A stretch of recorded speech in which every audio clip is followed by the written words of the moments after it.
Multiple Chinese cities have announced cash rewards for tip-offs about people illegally crossing into the mainland from Hong Kong, which is experiencing a massive fifth COVID-19 wave, overwhelming the local health system, the state media reported on Saturday.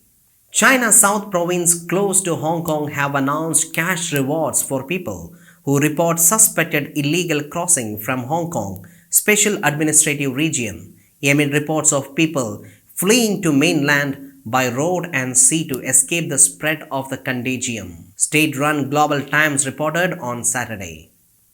Hong Kong, a special administrative region of China, reported 6,063 infections in addition to 7,400 preliminary positive cases on Saturday, the Hong Kong-based South China Morning Post newspaper reported.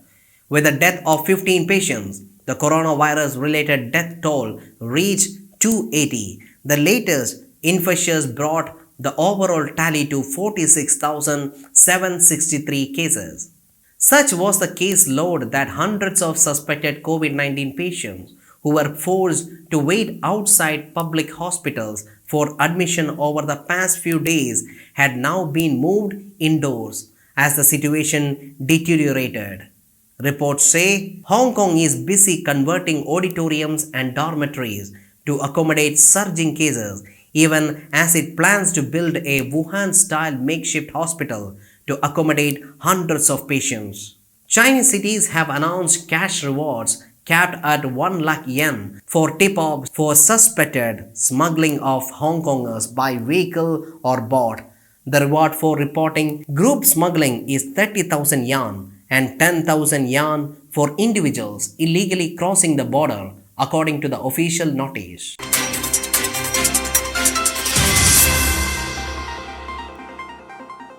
Australia on Monday fully reopened its international borders to travelers vaccinated against the coronavirus after nearly 2 years of being shut in the pandemic, as tourists returned and hundreds of people were reunited with family and friends.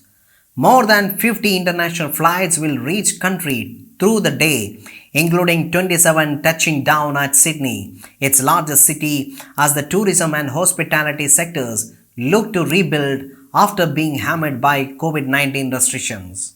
It is a party out here, music playing, smiles on people's faces. They will be dancing soon, I am sure, Tourism Minister Dan Tehan told broadcaster ABC from Sydney Airport as he welcomed travelers with a jar of Vegemite, an essential Australian staple. Tehan said there would be very strong rebound in the tourism market, with Qantas Airways Limited looking to fly more than 14,000 passengers into Australia this week.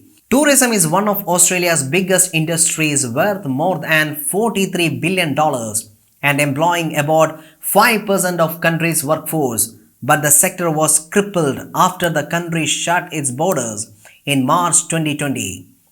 This is an important day for our industry and the first but most important step in getting Australian tourism back on its feet, Australian Tourism Export Council Managing Director Peter Shelley said. Once a champion of COVID suppression strategy, Australia shifted away from its fortress-style controls and relentless lockdowns since late last year and began living with the virus after reaching higher vaccination levels. Skilled migrants, international students and backpackers have been allowed to fly into Australia since November in a staggered reopening exercise.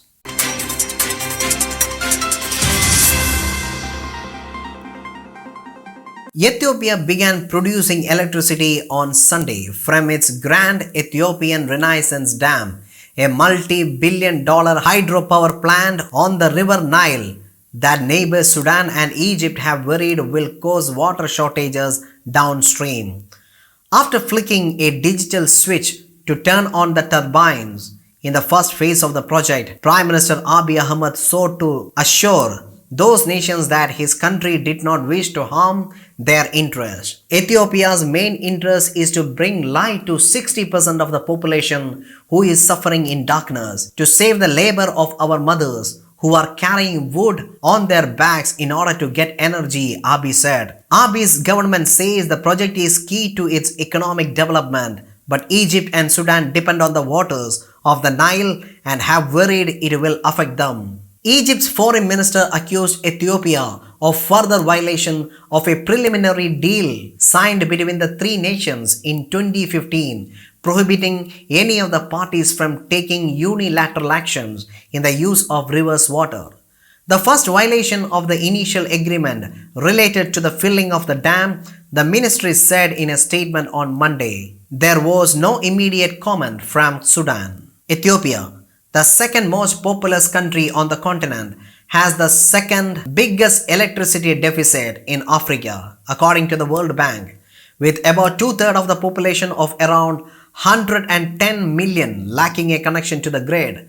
The project will ultimately cost $5 billion when it is completed and become the biggest hydropower plant in Africa by generating 5,150 megawatt of electricity, some of which will be exported to neighboring nations, the government says.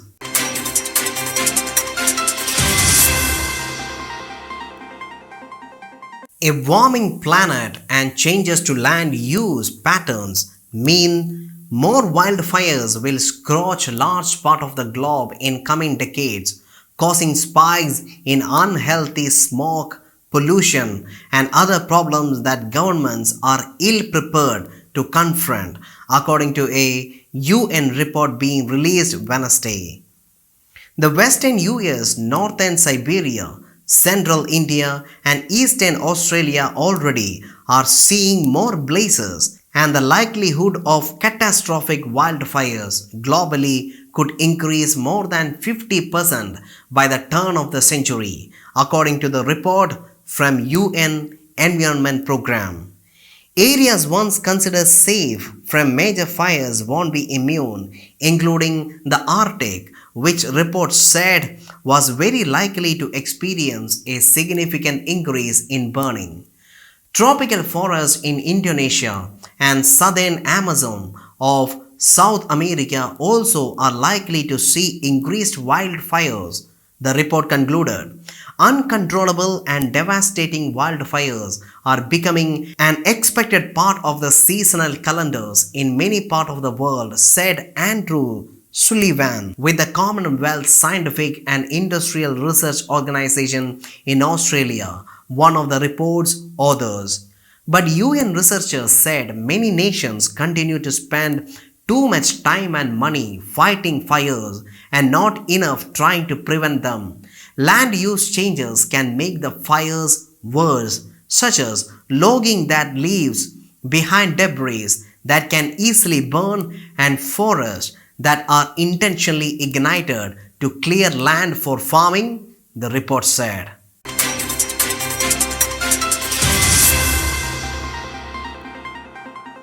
Three in four people worldwide want single-use plastics to be banned as soon as possible, according to a poll released on Tuesday, as United Nations members prepare to begin talks on a global treaty to rein in soaring plastic pollution.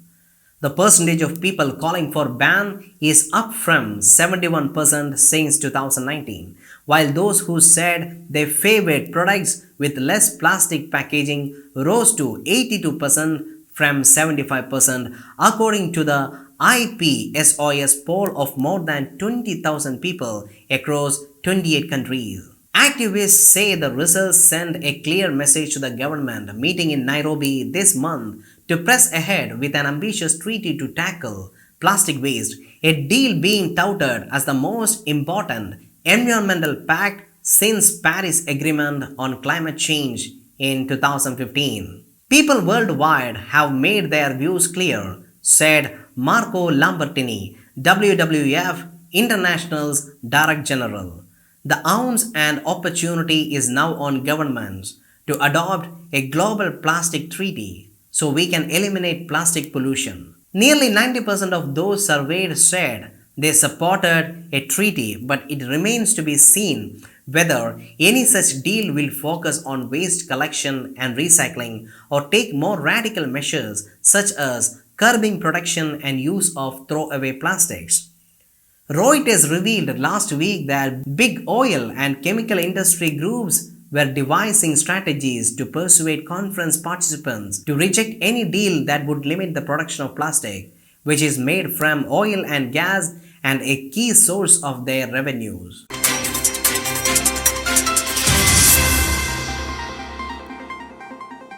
Ukrainian President Volodymyr Zelensky accused Russia of wrecking peace efforts and ruled out making any territorial concessions in an address to the nation in the early hours of Tuesday. Zelensky spoke after Russia's decision to formally recognize two Moscow-backed regions of eastern Ukraine as independent and send troops to the region, accelerating a crisis that the West fears could unleash a major war. After chairing a Security Council meeting, Zelensky accused Russia of violating Ukraine's sovereign territory and said it could mean Moscow pulling the plug on the Minsk peace talks aimed at ending the separatist conflict in eastern Ukraine. Zelensky said Ukraine wanted to solve the crisis through diplomacy, but that his country was ready to dig in for the long haul. We are committed to the peaceful and diplomatic path. We will follow it and only it, Zelensky said, but we are on our own land. We are not afraid of anything and anybody. We owe nothing to no one and we will give nothing to no one. He called for an emergency summit of the leaders of Ukraine, Russia, Germany and France while urging Ukraine's allies to take action against Russia.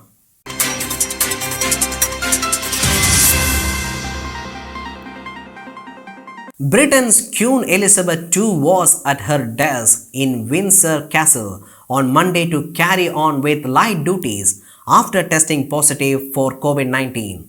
Buckingham Palace confirmed on Sunday that the 95-year-old monarch was experiencing mild cold-like symptoms, triggering an outpouring of best wishes from around the world, including from Prime Minister of India, Narendra Modi. I wish Her Majesty, Queen Elizabeth, a speedy recovery and pray for her good health, Modi said on Twitter.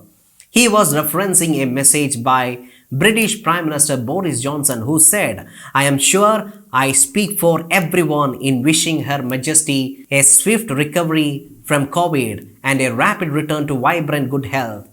Light duties for the Queen are expected to include reading state papers from her proverbial red box, which usually takes up a significant chunk of nearly every day. She is also likely to attend some video calls and hold a telephonic audience with Prime Minister Johnson. During the course of the week, there are no scheduled public engagements in her diary for the moment. The Queen's son and heir, Prince Charles, the Prince of Wales, tested positive on February 10, 2 days after the 73-year-old met his mother.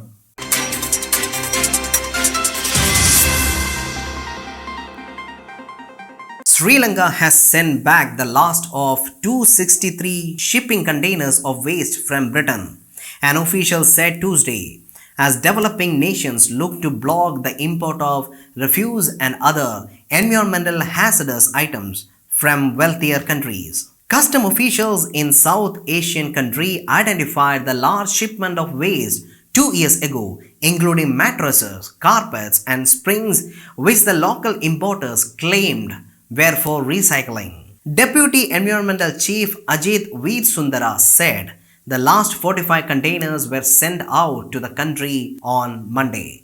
Sri Lanka is party to the Basel Convention, which controls transboundary movements of hazardous waste and disposal, especially in developing nations.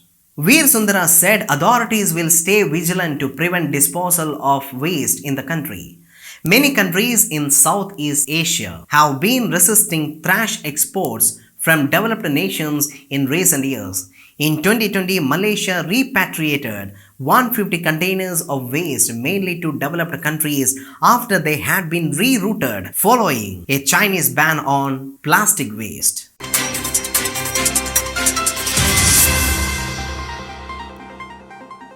The coronavirus pandemic will end when we choose to end it. Even though the conditions are now ideal for more transmissible, more dangerous variants of the virus to emerge, World Health Organization Chief Tedros Adhanom said during a live session at the Munich Security Conference 2022, currently underway in the German city. Ending the pandemic must be the focus of the world, he stressed, offering his assessment of the pandemic that has exploded, receded, and exploded again. Tedros Adhanom said, I am sure when we met 2 years ago, when we were all coming to grip with the spread of new virus that none of us would have imagined, we would now be entering the third year of the pandemic. In fact, the conditions are ideal for more transmissible, more dangerous variants to emerge. But we can end the COVID pandemic as a global health emergency this year, he cautioned.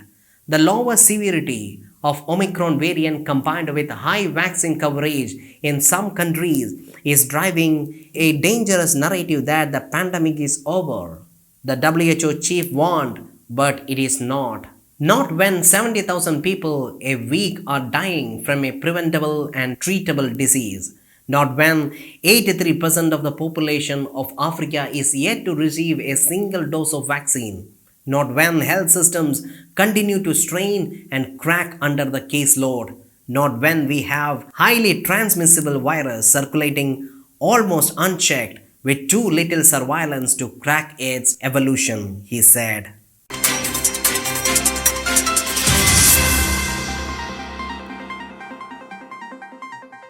Ukrainian President Volodymyr Zelensky said that 137 civilians and military personnel have been killed so far, while 316 have been injured. Today we have lost 137 of our heroes, our citizens, military and civilians, Zelensky said in a video address, adding that another 316 people have been injured. Who is ready to fight alongside us? I don't see anyone. Who is ready to give Ukraine a guarantee of NATO membership? Everyone is afraid, he added. Zelensky also said that Russian sabotage groups had entered the capital of Ukraine and urged the city's citizens to remain vigilant and observe a curfew. Russian police have detained more than 1,700 people at anti-war protests across dozens of cities as thousands took to the street after President Vladimir Putin sent troops to invade Ukraine. Meanwhile, US President Joe Biden vowed on Thursday to defend every inch of NATO territory after Russia sent forces into Ukraine but reaffirmed that no American troops would be deployed to Washington's ally. As I made crystal clear, United States will defend every inch of NATO territory with the full force of American power, Biden said in an address to the nation from the White House. Joe Biden also announced a new round of sanctions targeting Russia after its invasion of Ukraine, charging that Russian leader Vladimir Putin chose this war and that his country will bear the consequences of his action.